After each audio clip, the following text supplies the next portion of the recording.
Welcome to Australian Hiker, your online hiking resource. We're your hosts, Tim and Jill Savage.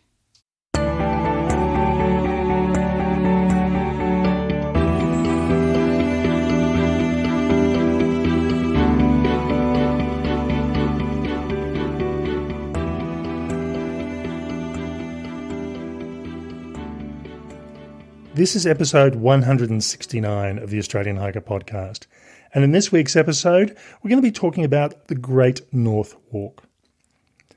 It's mid-November 2020, and in fact, it's actually Friday the 13th as I go through and record this.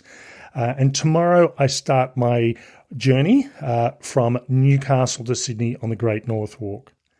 In this episode, we're going to provide a bit of background about this probably lesser known trail, and talk about the logistics of me doing the walk. Now, before we progress with listening to the on-trail episodes, I need to be upfront here and say this is probably best described as a failed thru hike attempt. This trip on the Great North Walk lasted a day and a half, and there are reasons for that. So what you'll find in the upcoming recordings is the on-trail thoughts for the first day and almost just on a half, and then the reasonings why I ended up pulling the pin on this hike. Ultimately, this became a very sharp learning experience for me, and one that I'll take forward into future hikes. We hope you enjoy.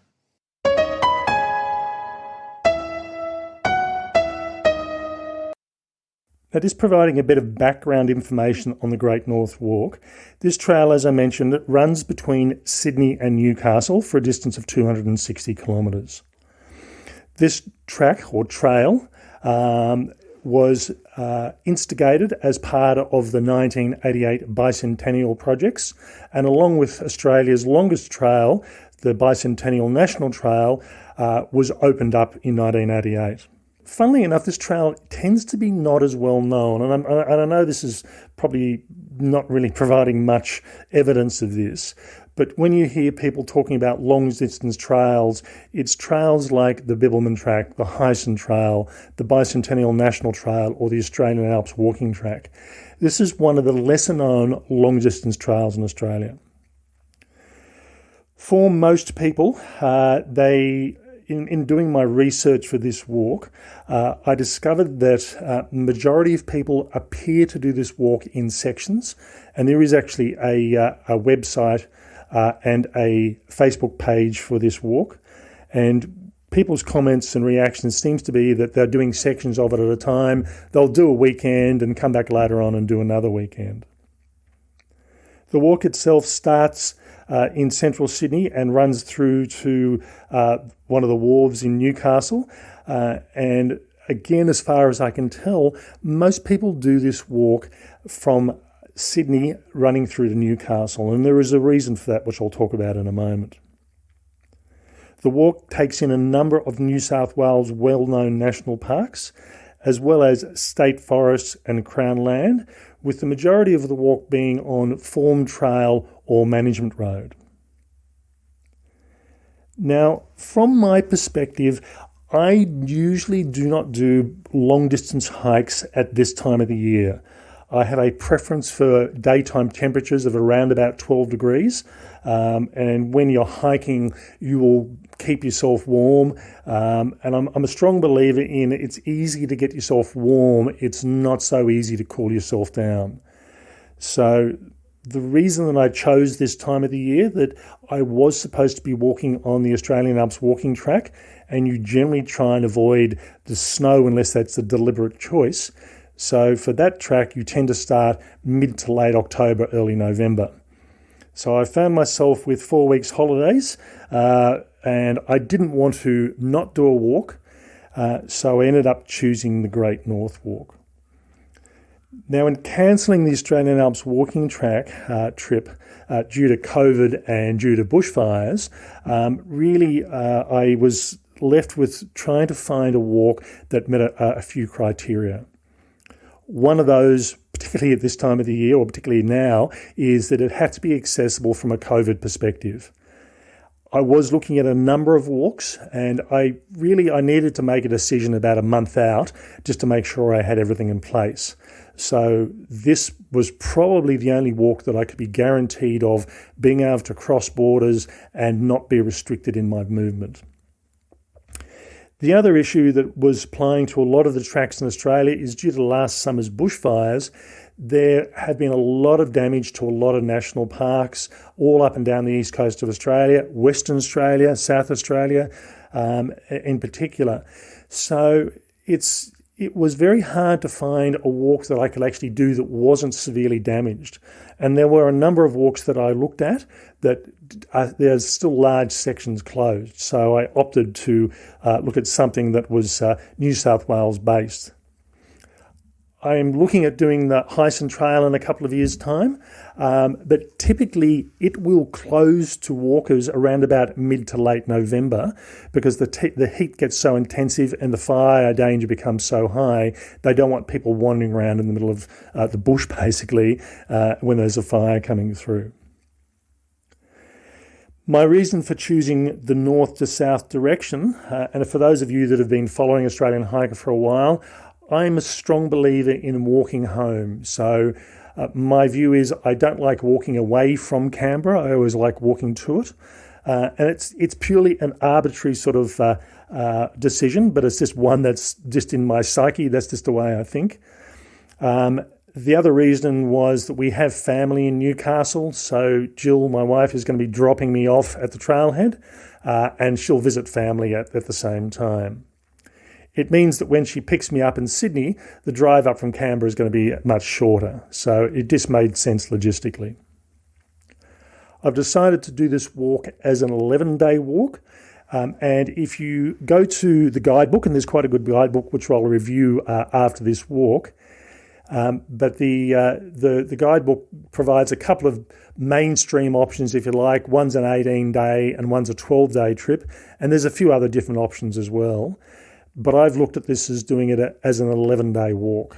And from my perspective, that will give me an average of around about 23 kilometres, or just a tiny bit over 23 kilometres per day.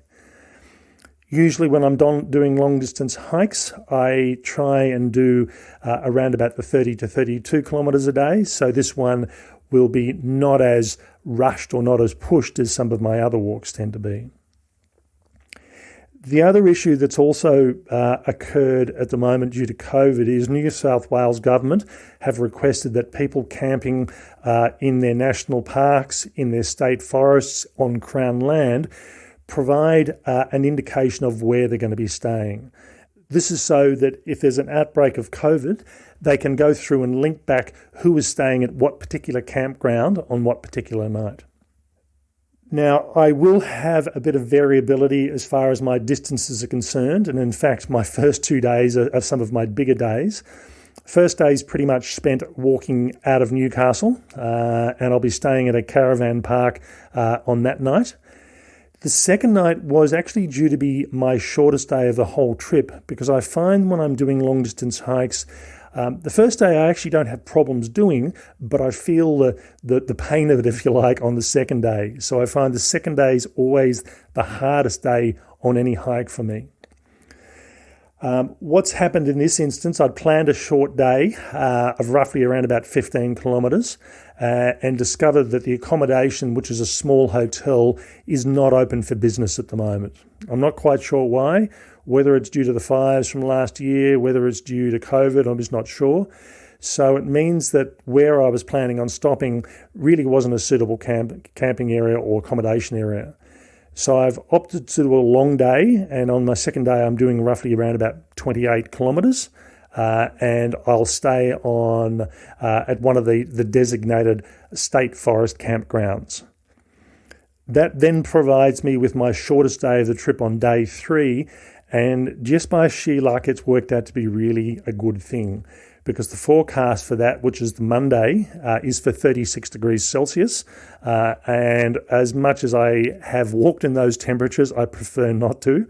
It really does take it out of you, and you use a hell of a lot of water. So, days when it's 36 degrees, I'll drink anything up to about 8 litres, and I'd prefer not to do that if I can help it, because it means in a lot of cases I've got to carry much more water. So for day 3, 12-kilometre walk, I'll start early. I'll be finished well and truly by lunchtime. Means I can sort of sleep out or stay under the shade of a tree and avoid the heat.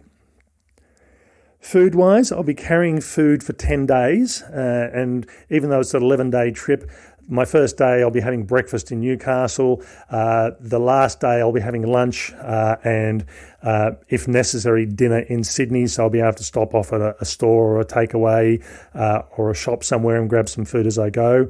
So I'm carrying 10 days worth of food, and that's approximately about 7 kilos.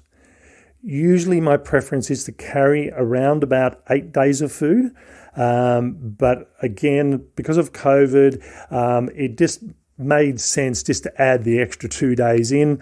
I was a bit concerned that I wasn't going to be able to fit everything into my pack, but it worked out to be quite a good pack and worked out quite well.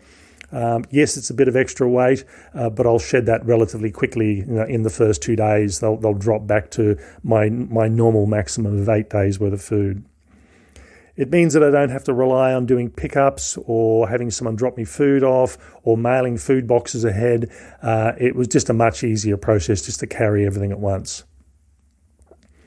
Accommodation-wise, the first night, as I said, I'll be staying at a caravan park on the very outskirts of Newcastle, and the plan is to tent. But who knows, I might get there and change my mind and get a cabin instead, but I'll see what happens on that one. But yeah, I've got a tent, so that's the intent of using that on that night. And pretty much from there on, the rest of the walk, with the exception of the last night, will also be in tents as well. On the last night and the very last day, I'll be walking through urban bushland and through the city of Sydney, and if necessary, I will stay in some form of a hostel or a hotel along the way. There was one I've been trying to organise, which is a recommendation in the guidebook, but they appear to be closed.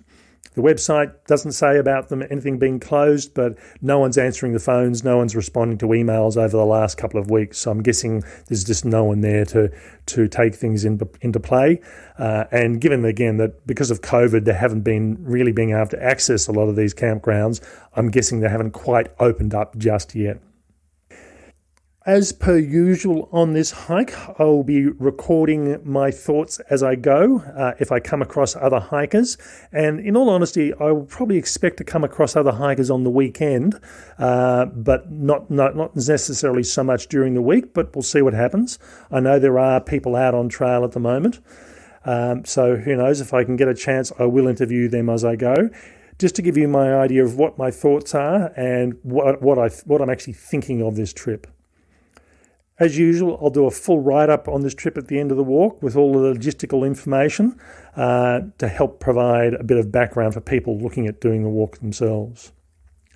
One final comment I'd make is there's 2 water trips on this walk, and that's crossing the Hawkesbury River either by water taxi or ferry, and that which one I use will be dictated on when I arrive at the water site. If I don't want to wait 4 or 5 hours, I'll end up paying the extra money to get a water taxi, which I can do on call. The other one's crossing Sydney Harbour to finish off pretty much the walk towards Macquarie Place. So again, 2 water crossings, and hopefully Sydney, not a problem. There'll be plenty of ferries going to and from. As I said, the Hawkesbury one might be a bit more logistically challenging. Okay, so the next interviews you will hear will be from my on-trail experience.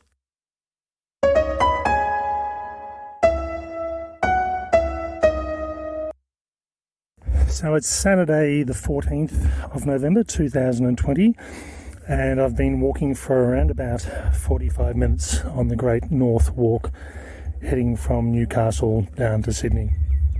In all honesty, in the excitement of getting started, I normally do a recording just before I start, and I didn't this morning.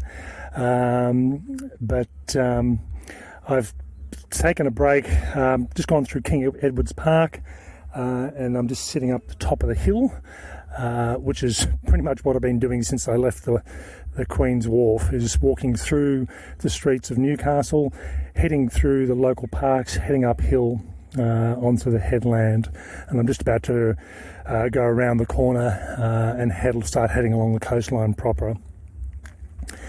The walk itself is interesting so far, in that the signposts are very traditional, very old-fashioned, given that this walk was created in 1988. These days, the standards for trail markers are very different. They've got to be reflective, visible at night time, and I think these ones certainly aren't. So I'm sure as they get replaced, things will change and the markers will change. Queen's Wharf itself was a bit hard to pick out where the starting point was, and part of the problem I had this morning was that they're doing work on the adjacent train station and have blocked quite a lot of the foreshore area off, which means that we drove from our hotel, which wasn't too far from the trailhead, and virtually ended up walking almost straight back past it again to get back on track.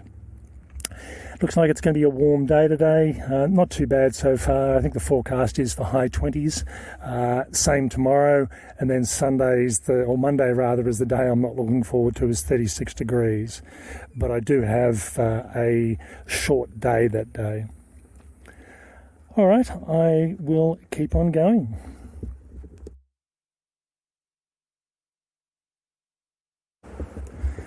It's 9:30. I've just stopped for morning tea just along Merryweather Beach. Usually I take about an hour and a half walk, and then I'll stop and have a break, have something to eat. Going reasonably well so far. The heat, as I said in the introduction to this podcast, I like it around about 12 degrees.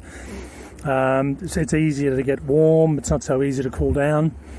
And it's certainly not hot at the moment, but it's getting that way. So I've probably got maybe half a kilometre or a kilometre to go, and then I start turning inland away from the beach itself. And you can hear the waves in the background now.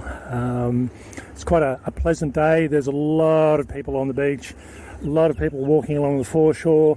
This is, from my perspective, a typical summer, is what you'd expect to see. Social distancing, I think that's gone out the window. But it's sort of, the groups on the beach seem to be staying together, but certainly on the foreshore, there's this big groups just hanging out in the middle of nowhere. So as I start turning inland, I'll actually be going into areas that I've walked before and reviewed before, when we've come up here on a regular basis, because we do have family up in this direction. So looking at getting a bit of inland, getting a bit of tree coverage. Talk to you later. It's just on 12 o'clock. I'm having lunch at the trailhead, or the main trailhead for the Glenrock Conservation Area. Normally I stop for lunch around about 12:30, but I decided it was just a good location, good seating, shaded area, just so I could stop and have a bit of a break. I'd forgotten about walking through Glenrock, particularly around the creek areas, that there can be a few mosquitoes around. Wasn't too much of a problem for me because I've pretty much got long clothing on and a hat and everything else. But if you stop for too long, you do get mosquitoes on your clothing, and they try and actually bite through the clothes. Thankfully, you sort of move at a steady pace. Don't sit for too long in one area, you're normally fine. But if you've got short sleeves and short pants on, could be a bit of an issue. It's actually 21.5 degrees, which is not too bad, but the forecast is for 26, so we're getting there. And again, the temperature over the next couple of days, tomorrow's forecast to be 29, Monday's 35, and then back into the 20s, low to high 20s over the next few days. Spending very much most of the day walking through the suburbs of Newcastle, but it's interspersed with both beach walking and walking through recreation and conservation areas along the way. Spent a reasonable bit of time this morning once I left the beach walkways, walking along sand and rocks around the headlands. And I must admit, I hadn't thought too much about it, but if the tides had been high and the wind conditions and sea conditions bad, you'd definitely have to walk inland. I got wet feet once, but given that the temperature is reasonably warm, that didn't take long for them to dry out. Okay, I just need to go and swat the mosquitoes, which are just settling on me as I'm sitting here. So I'll stay for another 5-10 minutes, then head off again for this afternoon. It's night 1 on my Great North Walk track, heading down towards Sydney.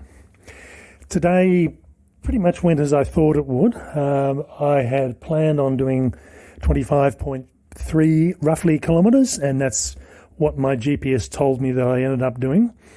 Took a bit longer than I'd planned. Realistically, I started at 8 o'clock in the morning and I finished at 5:51 in the evening. That's realistically slow, much slower than I'm used to walking. Usually I tend to average 3.75 kilometres. But there are a couple of reasons for that. Once I got out of Newcastle proper and off the beaches around the headland, I was on rock and sand, working my way a few kilometres down the coast, and that really slowed me down. I must admit, I hadn't actually thought that the beach section would be as slow as it was, but it was interesting to know that if the conditions had have been a high tide and rough seas, you wouldn't be able to walk along the beach. You'd have to go up onto the roads and come through that way. As it was, I didn't get my feet wet once. I tried to avoid it. So ended up getting sand into my shoes and water, but that didn't take too long to dry out.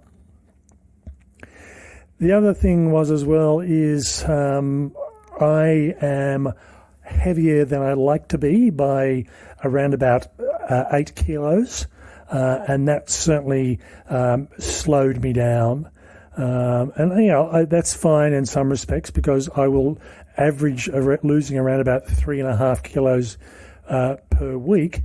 So realistically, I expect to lose roughly around about 6 kilos on this trip.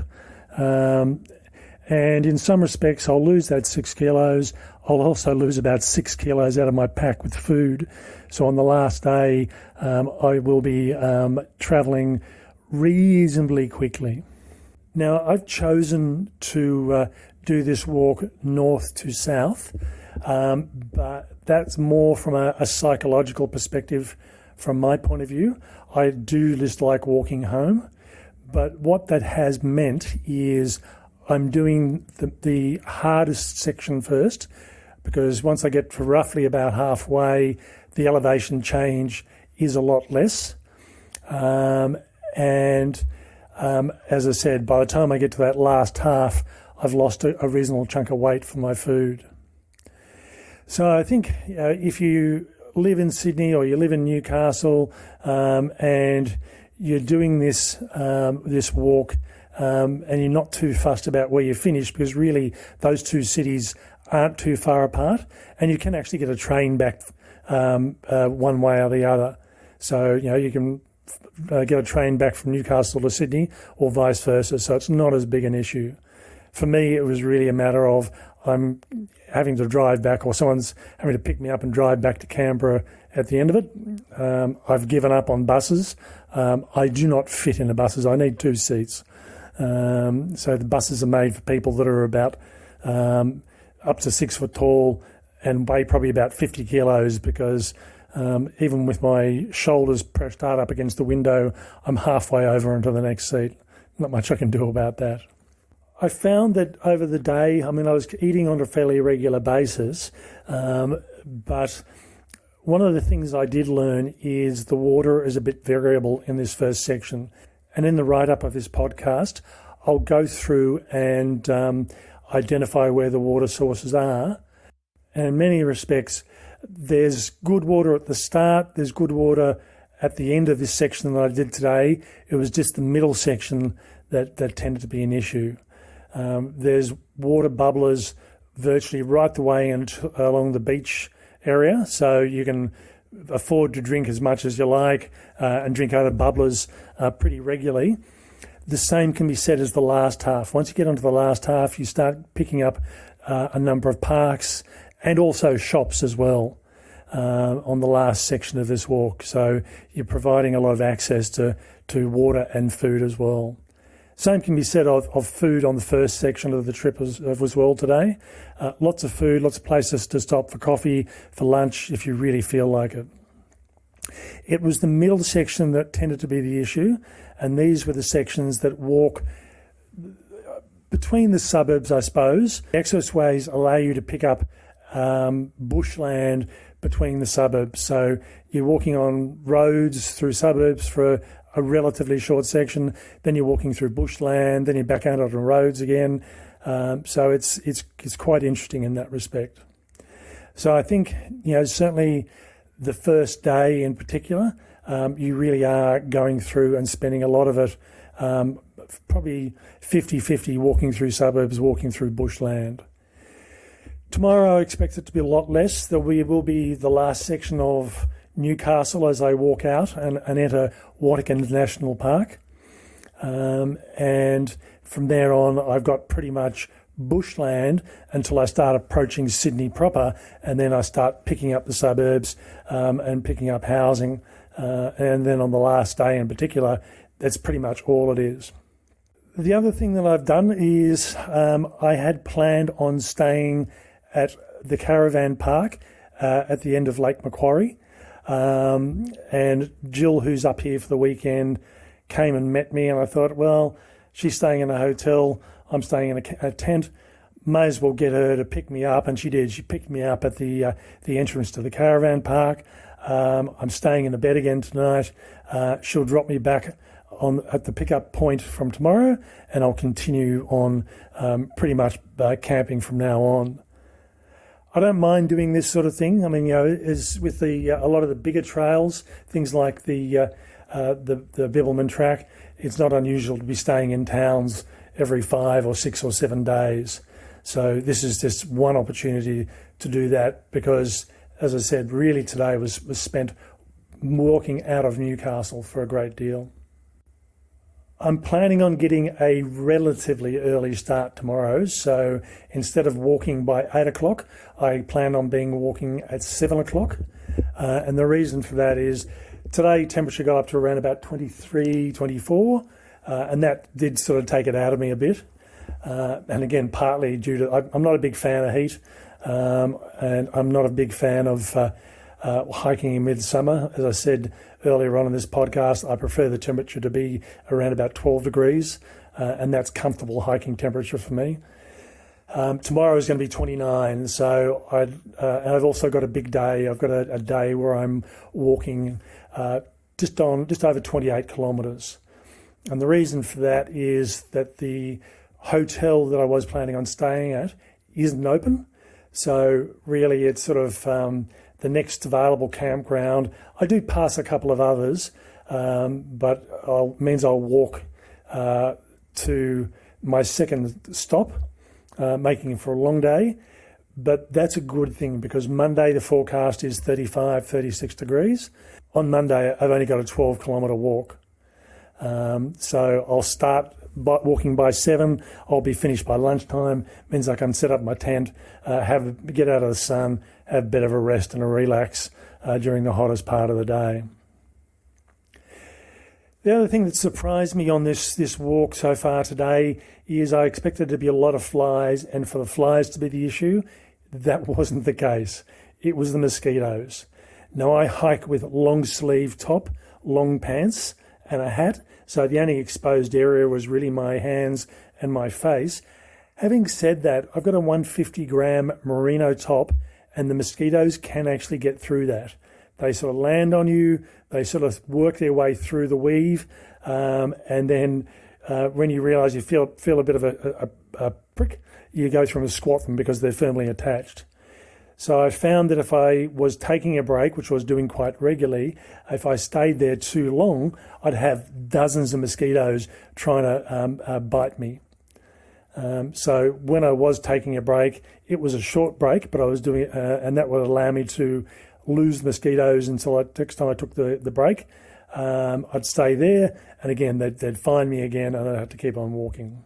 So far, it's only day one. I've still got 10 more days to go, and I must admit, I'm enjoying it, actually.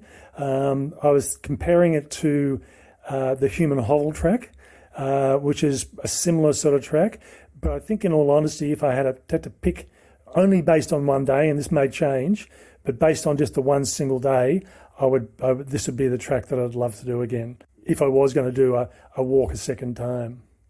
All right, that's it for me. I will start. I'm just doing the social media. I'm just doing the podcast. As I said, it's not even 8 o'clock yet, and I am buggered. Really, I'm very tired. Sorry, one last thing I did want to mention is I had a trail angel today. So I was walking down the street, heading towards Warners Bay and Lake Macquarie. I found a tree on a nature strip, so I had a bit of a lie down for about 15 minutes. Got up, continued walking, and a guy that was around about 3 houses down stopped and offered me a drink, which I was quite happy to accept. So he gave me a seat in the shade and gave me some nice sugary cordial, which is pretty amazing when you're doing these sort of hikes. It's good to hear people. I mean, this guy's a walker. He said he does about 30 kilometres a day. He hasn't retired that long ago, so he was interested to find out what I was doing. I did actually take advantage of the service stations as I passed as well, so I got additional drinks and I had an ice cream as well, and that made a big difference. Getting a bit of sugar into the system really means that all of a sudden my energy came back again. I hadn't actually hit the wall, or bonking as it's called, but I was certainly losing energy, and it was slowing me down. So once I'd had an ice cream and a drink, I was back on pace again, and walking at a steady pace without needing to take too many breaks. One last thing that's an issue for me for tomorrow is the balls of my feet are not painful, but they're starting to feel a bit sore. Given that I'm doing 28.5 kilometres tomorrow, I am going to have to tape the balls of my feet. Toes aren't too bad. There might be a couple of bits of tape needed on a couple of toes, but otherwise pretty good. One other thing that did surprise me was you can tell COVID has been not defeated, but at least contained, because there were so many people out and about, walking, swimming, cycling, roller skating, you name it, they were doing it. I have never seen so much active wear on females. Pretty much every female I came across today had active wear on, and this isn't old stuff they've dragged out of the cupboard. This is all brand new sort of stuff. So they've obviously been busy over the COVID period doing some online shopping. And I must admit, I'm the same. I've done more online shopping in the last 6 months than I've done probably in the last 2 or 3 years combined. People are certainly out and about. I think social distancing probably isn't happening. Some people are sort of staying in small groups, but in other areas there's this large groups of people walking between each other. So it's interesting to see what's happening up in Sydney. So I'm trying to keep the distance where I can, and certainly after today, pretty much I'll be by myself until I reach Sydney. At that stage, I have actually brought a mask with me.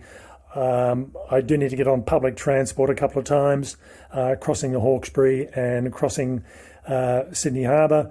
So I'll definitely be wearing a mask there, just because it's going to be in a bit more of a contained space. Okay, that's all for me. Good night.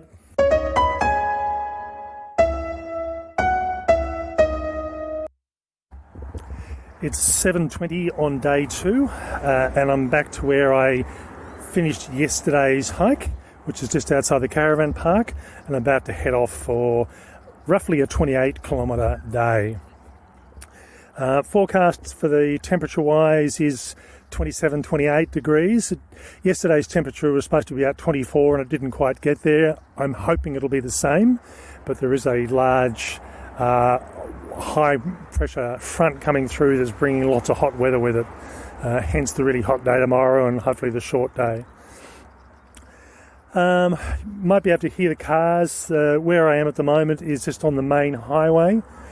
Just on the, it's only about 5 metres away, but it's on the road I'm on is actually slightly separate, so it's just on the inside of the highway. Had a good sleep last night, much needed sleep. Drank lots of water, drank lots of fluids, had a good meal. Caught up on social media, which did actually take me a while. It took me longer than I thought.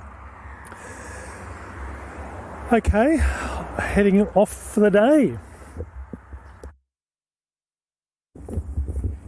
It's 9:49, just stopping for a break, just about to start heading downhill onto Wakefield Forest Road.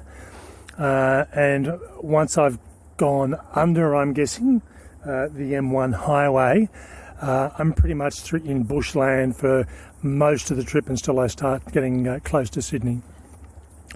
Majority of this morning has been spent road walking, with some short sections just on some track, but pretty much been walking on the side of major roads or through suburbs. Not the most exciting walking in the world. And someone said to me on social media yesterday that, today is just one of those days that it's almost like you do it because you need to get from A to B. And I think that's it. So I think, the first part of yesterday was really good, walking through Newcastle, walking through the beaches, it was enjoyable, and then walking through parklands. Now I think what it is was getting to the outskirts of Newcastle and getting into the bushland, and that's where I think the really enjoyable stuff will happen. One of the things that, I don't know what it is, it always surprises me. I know how long it takes me to get ready in the morning. I wake up with plenty of time, and I always seem to end up leaving around about 20 to 25 minutes late, which is what I did this morning. So I planned on leaving at 7 o'clock. I left at 7:26. And I think it's just, I don't know, I think I just dawdle and just take a bit of a relax rather than trying to rush through getting ready to go. I should know better. Almost without fail, it's always the way. I always leave that 20 minutes early. Just sitting here on the side of the track, and the track's actually come onto a dirt forest road. As I said, I'm just about to turn down it. It's a bit of shade.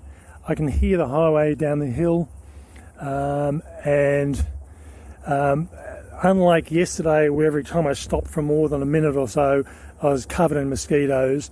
The mosquitoes have disappeared. And I think in part that was to do with the type of bushland and the moisture and everything else that I was going through. So hopefully that's going to repeat itself for the rest of the trip and lose mosquitoes for most of it. I do believe there's one area where the leeches are really bad. So again, I'll see what happens there. I do actually walk with long pants, long shirt. So really the only uncovered areas are the face and the hands. Everything else is pretty much covered up. Okay, I will head off again.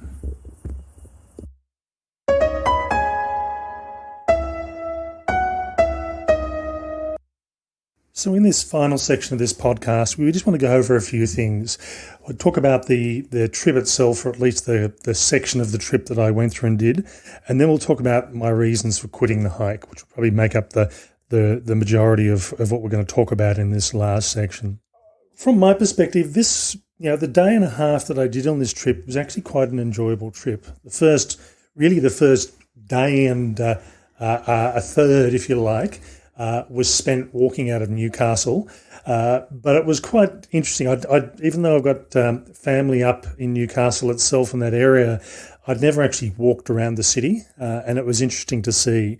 So particularly the first day, the Saturday, gave me a good opportunity to walk around the beach area, through the outskirts of the city area, and see things that I'd never actually seen before. So that was actually quite interesting. Second day pretty much started out the same process again, was leaving the outskirts of Newcastle, but this time without all the beach activity. And being in the States being in lockdown for so long and having restrictions and having social distancing restrictions put in place for so long, the weekend I was there, it was very apparent that the weather was good, people were trying to get out and about and get some exercise and get some sun. As I mentioned in the podcast, I have never seen so much active wear in one spot. And as I said, it was new. This wasn't stuff that had been sitting in the cupboard for 5 years. It was all brand new and shiny and looked really amazing. Kitty Flanagan does this amazingly funny skit about how long you should be wearing your active wear after being active. And it's a very complicated calculation. And the answer is 1 hour. But at least the people I was seeing were actually walking and exercising and doing things, so that's fine. So going through the first day itself, a couple of things that I came across, as I said, with the social distancing. I don't think social distancing was occurring anywhere in Newcastle that I could see. There were large numbers of people on the beach. There were a large number of people up in the car parks and the cafes, in queues, and they weren't standing apart. So it became really hard sometimes when you're walking through a crowd of people. I tried to do it as quickly as I possibly could, and sometimes there was just no other option but to get closer than people than you would really like. Coming to the end of the beach area at Mackenzie's Beach, I was aware that I had a section of beach walking, and it was actually reasonable. And I think I was lucky on the day because I knew that there was an option to walk up on the cliff area itself and avoid walking on the beach. But I chose to walk along the beach because that's where the actual track runs itself.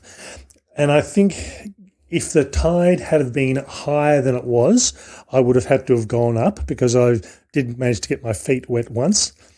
If the sea conditions had been rough, I think you wouldn't have wanted to be walking along the beach because some of the instances I had where you only had a couple of metres from water to the cliff face. So, as I said, rough sea conditions, you just wouldn't have had a choice. But it was actually quite an enjoyable sort of walk. Saw a pot of dolphins, which was quite nice. And once I got past Mackenzie's Beach itself, the people sort of started thinning down quite a bit.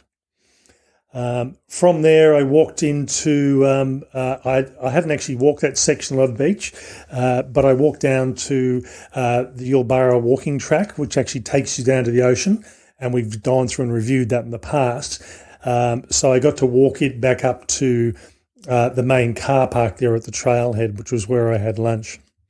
A lot of people out walking. Again, the last time we came up to walk this, which was a couple of years ago, don't remember there being that many people. So there are lots of people out mountain biking. There are lots of people out walking. So I think the desire to get out and be active has really, really come back into play. Yeah, and as I followed you along, I had that sense too. And I thought it was fabulous that, so many people, all sorts of different ages, different fitness levels, different active wear, out and about and really enjoying the weather and the very warm weather. From there, I had lunch just at the trailhead at the Yulburra trailhead there, and then I headed on to the end of Lake Macquarie, which was where I was going to be staying for the night in the caravan. Again, it was back in through the suburbs, and the trail actually went through green space and reserves that wound their way between the housing areas. And that was interesting. One of the questions that I've had people ask me about this was the availability of water. Water up until really the end of Mackenzie's Beach there, really easy. There was a water bubbler or a fountain almost every couple of 100 metres, and you can just basically drink off those all the way through. Once you get into Yulburra itself, you're starting to get a bit more limited. And certainly in the afternoon, I started coming across signs saying, do not drink the water, potential for sewage spills and pesticide in the water environment. Ew. So even with a filter, I think if you had a water purifier, you'd be okay. But given that most people don't carry purifiers but carry filters instead, it wouldn't be something to think about. I was getting a bit worried. I had plenty of water, but I was thinking, oh, God, if this keeps on up, I'm going to have to sort of work out what I'm doing. But I came back out again roughly at the Charlestown area, and then the water bubble has pretty much started back on again, along with service stations and cafes and little restaurants down on Lake Macquarie itself. A couple of things to note in the afternoon of that day one was I came across a group of, would have been about 8 or 9 other walkers doing the track, and they were coming the other direction. It looked like a scout group. And I think, as I mentioned at this very introduction to this podcast, most people, not all, but most people tend to do this walk as a section hike. They'll do a weekend here, a weekend there, or 3 or 4 days, and they'll add it bit by bit and build up the actual walk over a period of months or years. And there seem to be a lot of those around. And looking at the group that I passed, they didn't have particularly big or heavy packs. It didn't look like they were starting from Sydney. So I'm guessing they'd started somewhere and just made a short trip from somewhere close by, at least anyway. One of the things I did, the heat was starting to affect me by this stage, and mid-afternoon I came across a tree on a nature strip, and that wasn't right in front of someone's house. There was a fence between me and the road, so I just sat in the shade for about 10 or 15 minutes and just had a little lie down, had a drink, and just had a bit of a rest. And I'd gotten up and walked probably 3 houses, and I had a gentleman who was very close to where I'd actually decided to lay down on the grass, say hello, and asked what I was doing, and he indicated that he was a walker. He typically tries to walk around about 20 or 30 kilometres a day. He's really gotten into it. And he asked me about the track, and he offered me a drink. So the whole concept of trail angeling in Australia isn't as common as it is in the United States with their long-distance trails, where people will provide food at certain locations and drinks and meals and all that sort of thing. But it was actually quite a good thing, actually. The fact that someone was interested in what you were doing, was willing to offer you a drink, and again, it was just cordial, and that was fine. That was what I needed. I needed a cool drink with a bit of sweetness and sugary in it, and that was certainly what it did. Oh, that's great. I mean, that's such a lovely thing to do, to be watching out for people, and he obviously saw you. By the end of that day, you looked a bit worse for wear, I have to say. And I was going to say, if he is listening, thank you very much. Yeah, absolutely. It was greatly appreciated. From there, I made my way around the edge of Lake Macquarie up to the caravan park at the end of the lake. And it was my intent to stay there. But Jill, who was up in Newcastle visiting family for the weekend, came down with her brother. And they I had a bit of a chat to them, and they met me at the caravan park. And I decided on the spur of the moment that Jill had a lovely room booked in a hotel. A very nice room booked in a very nice motel, and So he made a mess of it. So I opted to go back there for the night, and she dropped me back off in front of the caravan park the next morning. One thing I would say through here, there's nothing wrong with opting to caravan parks or hotels or tenting, because the intent was pretty much for the rest of the trip I'd be in a tent. I did actually go in the next day and have a look at the caravan park. The campground was very, very small, in between the toilet block and the pool. I think potentially it could have been a bit noisy during the holidays. So I'm actually glad that I stayed in a nice air-conditioned hotel. Nice bed, had a shower, without having to set my tent up. So that was pretty good in that respect. Yeah, and interestingly, that was a $20 fee for the campsite. But if you return, it's $10. So that's something. That's not a bad option. That's something that may change over the years, but it's certainly it's one of the ones that's recommended in the guidebook, and it's in a good location. Now, I think in the actual day one podcast or the series of recordings I did, I think I said I did 25.3 kilometres. It was actually 23.5 kilometres, which is what the guidebook actually said it was. So that my GPS was measuring pretty much to the distance on that. And in all honesty, the temperature was only supposed to get to about 24 degrees. I don't think it got that high. I think it got less than that. But certainly by the end of the day, I was pretty tired. Well, I think it did get higher. Now, it was quite humid as well in that environment. So that always has a big impact. One concern I did have on this trip, and based on last year's human hovel track, so for those of you that followed realised that I got off the human hovel track, or Jill and I got off, mainly because I had a bung knee. And as I discovered after the trip, it was bursitis. So I'd pretty much spent the last 12 months being paranoid about, is this going to impact me? I could not understand for the life of me how I could do 1,000-odd kilometres on the Bibbulmun track the year before, have no knee issues, do a track that's shorter, and all of a sudden have these issues and not being able to complete a hike. Now, I still do have 116 kilometres left to go on that track. It was supposed to be Easter this year, but between the bushfires and COVID, it looks like I'm hoping for Easter next year to finish that one off. So certainly on that track, I had knee issues on the very first day and every day thereafter.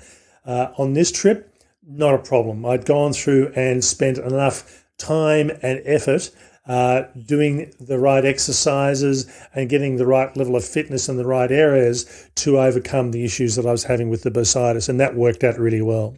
That's good. I certainly did have a relatively good night's sleep. Wasn't a particularly long night's sleep. It was probably only 6 or 7 hours, but I slept all the way through.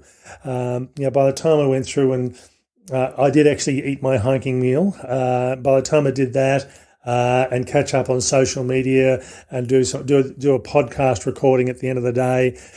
Pretty much, I think it was probably about 10:30 by the time I went to bed, and I'd woken up again at 5:30 the next day, only because the alarm went off, not because I woke up naturally. So I obviously needed the sleep. Now, day two. Day two was where things started to unravel for me. So I got up, I was feeling like I had a good sleep. Without giving too much information, my urine was fairly dark from the day before, which is a good indication that I hadn't been drinking enough. Very dehydrated. And I drank a lot of liquids at the end of the day, and I would have drunk probably 2 or 3 or 4 litres of liquid, and even then it took a long time to sort of lighten up my urine colour to where it should have been. Now, morning of day two, I had a good breakfast. I had plenty to drink, and I ended up vomiting. Now, this is something that I typically don't do. If I've had food poisoning, it might be a different issue. But I think, again, the heat from the previous day did impact on me. So after having breakfast, I think I ended up losing most of it. So probably a bit too much information for most people, but it sort of sets the scene about the rest of the day. So getting ready, my feet were a bit sore from the day before, and I usually find that particularly when I start a long-distance hike, I will start to get sore feet, particularly for the first 4 or 5 or 6 days. So I didn't actually need to have taping in my feet on the first day. I didn't get any blisters on the first day, even though I spent a lot of the day walking on concrete and bitumen through the suburbs. But day two, I'd actually gone through and taped the balls of my feet, which was where the hot spots were. And again, that I find that works really well for me. And my foot choice was a first time I'd gone through and done a long distance hike in Ultra Olympus shoes. And these are a fairly broad toe box on them.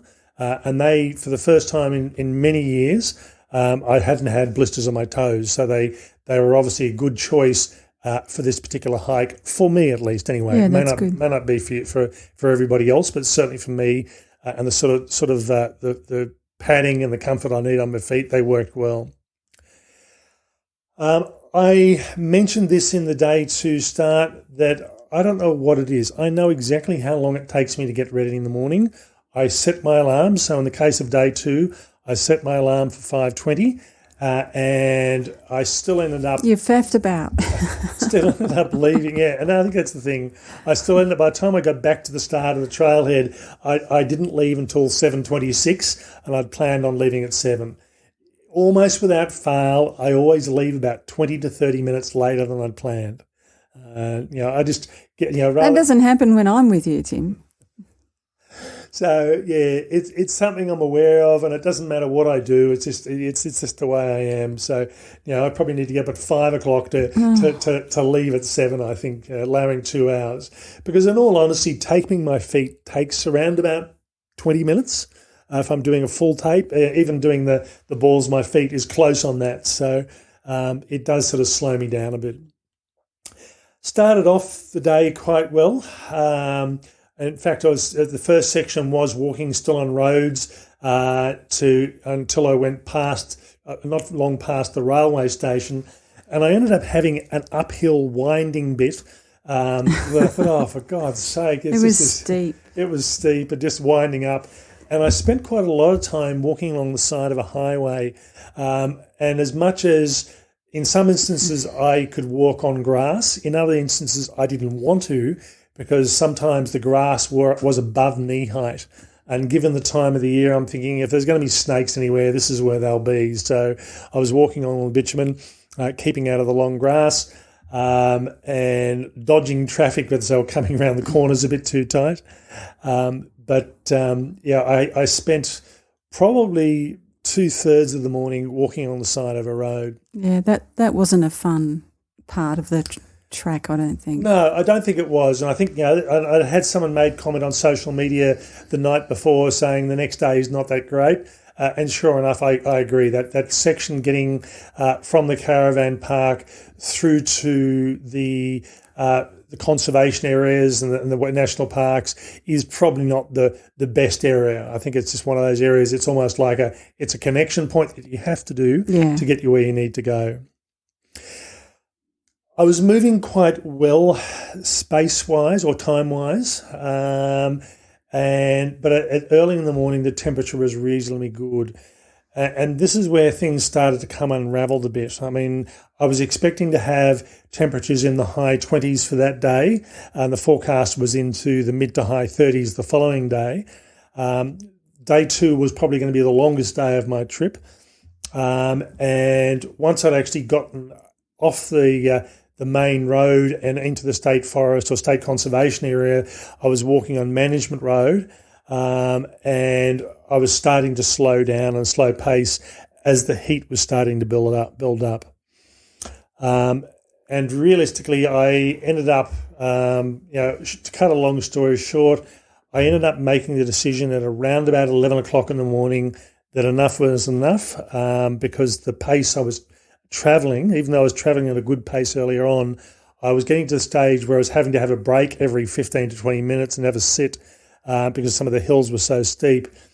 And I was just thinking it's going to take me around about 7:30 to 8 o'clock at night to do the distance I needed to do to get to the campground.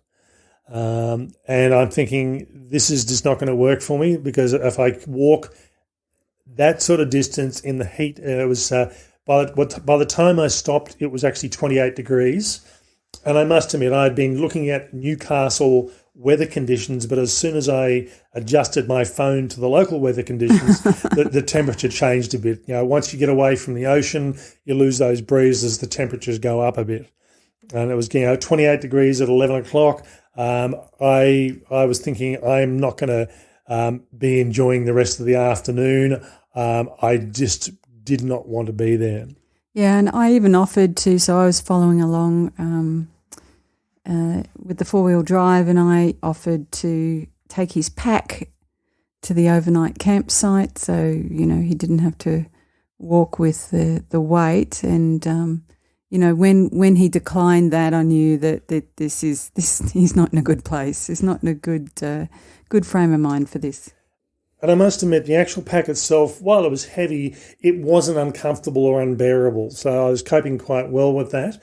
But I think from my perspective, my decision to pull the pin on the hike was based on a couple of reasons. Firstly, it was the heat. I know a number of hikers that love the heat and operate really well in the hot conditions. I'm not one of them. My ideal hiking temperature is around about 12 degrees, which you don't do much hiking though, do you? Yeah, and it's okay doing day hiking when you're not carrying a heavily weighted pack. You've got a fairly light pack, and you can move quite quickly and don't have an issue. But certainly for me, at 12 degrees, I can pretty much walk all day for long distances. I've done the Canberra Centenary Trail in the middle of January a few years ago, where the temperatures over a 3-day period were in their mid-30s, and I was doing on 2 days over 50 kilometres, but I wasn't carrying a fully weighted pack. It was pretty much a day pack with minimal gear. I think at that stage I was also probably the fittest I've ever been from a hiking perspective, and there was an opportunity to get out of the sun and get a bit of shelter, whereas a lot of the first day on this hike was pretty much spent in the open. At least half the second morning was spent in the open, and even up until 11 o'clock there was some shade, but not a lot. So I was just finding that I just started calculating what it was going to look like over the next 12 days, and while, as far as I could tell, Sunday and the Monday were probably the two hottest days of the whole trip, I thought this is not going to go well, and I'm going to end up spending an extra 4 or 5 days, which I wasn't prepared for if I had to shorten the days down to actually go through and do this trip. It's interesting, actually, because from my perspective, from the morning of day one, and that continued that you've talked about into day two, your preparation was very disorganised. It was very, very weird to watch. It was a little bit erratic, and you just did not seem as focused as you normally are when you're heading off on a walk like this. So, I don't know whether there was something that was happening with you at that time, but, for me watching you, it didn't look what I would describe as normal for you, even from the very beginning. And, I did wonder what was happening and what was to come. And I think that's it. So, I've mentioned the issue was heat, and I'll before I go on to the mindset side of things, I'll just finish off on one more physical aspect. I'm also probably 7 or 8 kilos heavier than I usually like to be at the start of a hike, and that certainly has a physical impact. It means I was travelling slower than I normally would have done. But as Jill mentioned, the mindset was often a big issue. I do tend to be a hiker of a couple of extremes where on some instances I'll just randomly decide this is where we're going and this is what we're doing. But normally for my long distance hikes, I'm pretty obsessive with the planning. And that's just the type of personality that I am. I plan things down to the nth degree, and I plan all the potential contingencies if things go wrong or things need to change. And while I'd done reasonably high level of planning for this hike, it wasn't the same degree that I'd typically do. Now, what I ended up doing was probably a high level of planning that most people do on hikes, but for me it wasn't. And I think, as Jill mentioned, it was the mindset. My mind just wasn't in this hike, and I was enjoying it. I don't think, you spent such a long time trying to make a decision about the Australian Alps walking track, and I don't think that you'd clicked into this one. No, and I think that's probably right. I think from my perspective, I'm planning the hikes for next year. I'm planning the hikes for the year after and the year after that, and that's the degree of planning I put into my hikes. And for this one, it was always on my list of hikes to do, but I didn't start planning at 12 months out, which is what I probably would have done. And I think that just set me in the wrong frame of mind. So I think once I looked at it now, and I think all that second morning as I was walking, I just had things going through my mind about I could feel the heat having the impact. I'm thinking, what are my options? What can I do? And typically, that's not what I'm like. Usually, I don't let physical impacts stop me. You've only got to listen to the podcast from the Human Hovel track. It probably took Jill about 4 days to convince me it's time to call it quits. Well, no, I threatened that the next day I would call it, is what I did. So yeah, it's the sort of thing that for me to actually call it quits on a hike, it's not what I do. It's ultimately it was the right decision to pull the pin. Hindsight's a really lovely thing. From a psychological point of view, I like walking home. It's just who I am. Now, when I'm talking about walking home, it's either walking towards the airport that I'll be taking off from, which was the case of what happened in Western Australia when I did the Bibbulmun track. Human Hovel, it was walking away, but that was only from a logistical perspective. This one, it was walking towards Sydney to make, it means I was heading back in the direction of Canberra. As I said, hindsight's a wonderful thing, and I think, had I have started from Sydney, it may have been a very different sort of outcome. I think the vegetation in that part of Sydney would have been a bit more shade. I know the elevation change on the Sydney to roughly the halfway point is a lot more even and not so much up and down. It's the section between around about the midpoint from virtually from Hawkesbury River roughly through to Newcastle, where the elevation changes quite vary.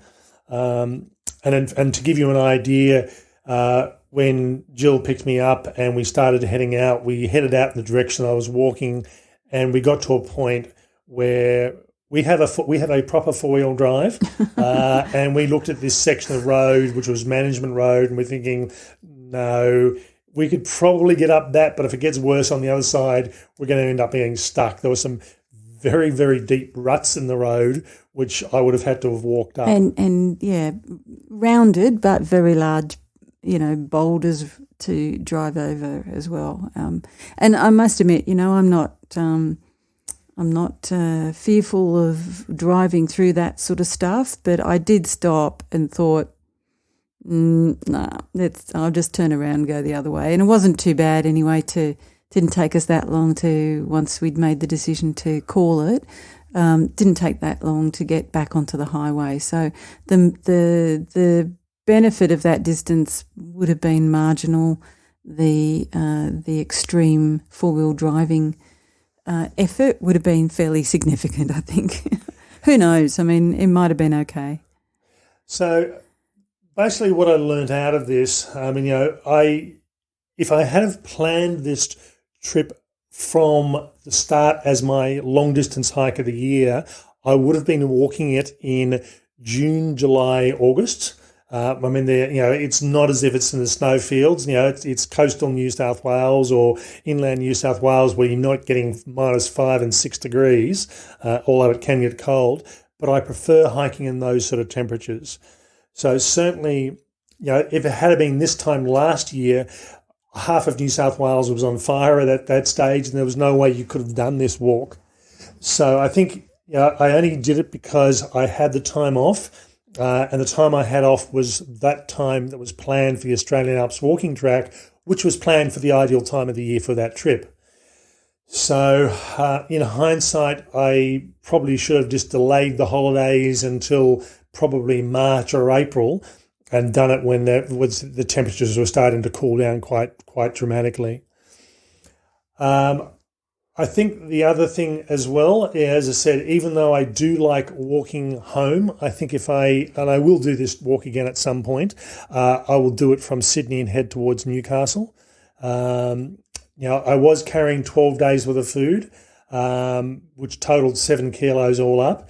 All up, my pack was 22 kilos on the very first day. That was including 3 litres of water. And I think doing it from Sydney means that you would have less of a physical impact on the first half of the trip, and by the time you hit the really hilly stuff, you're starting to lose food. Now, when I do say hilly, it's not hilly compared to the Australian Alps. The Australian Alps, some of the altitude changes there are much more significantly difficult and steeper for that matter. But certainly, when it's hot, you certainly notice the difference. I think the other thing as well, as I said, from my perspective, just the way that I am, I would have been better off giving myself another 3 or 4 months, doing it in autumn time, and that would have, from a mental perspective, allowed me to be better mentally prepared. And I think with doing long-distance hikes in particular, there's a component that is physical and there is a component that is mental. And it's interesting, actually, because, you'd already arranged to have this time off, and because you were doing a longer hike, I elected not to go. I do wonder whether or not it would have been a little bit easier if I'd been walking with you. Some of the gear would have been split between us to start with. But I think the one thing that we tend to do when we're walking together is we're generally not down together, and so the other person, can jolly you along a little bit and lift your spirits a little bit when it gets a bit tough. So that might have had a positive impact as well. I think that raises something that I hadn't mentioned previously. In every long hike that I've done, whether it's been with by myself or with other people, typically I'm not a talker when I hike. I'll talk during breaks, or if we see something, we'll talk about it. But I'm not the sort of person that'll talk all day as we're walking. And usually, regardless of whether it's a solo hike or a multi-person hike, I go into what I can best describe the zone. I go into my own head. I start thinking about the problems of the world. And this is something that didn't happen even on, I'll normally start doing this in even the first couple of days of a hike, and this just did not happen. So mentally, I was just not there for this hike. So unfortunately, that's it for the Great North Walk for 2020.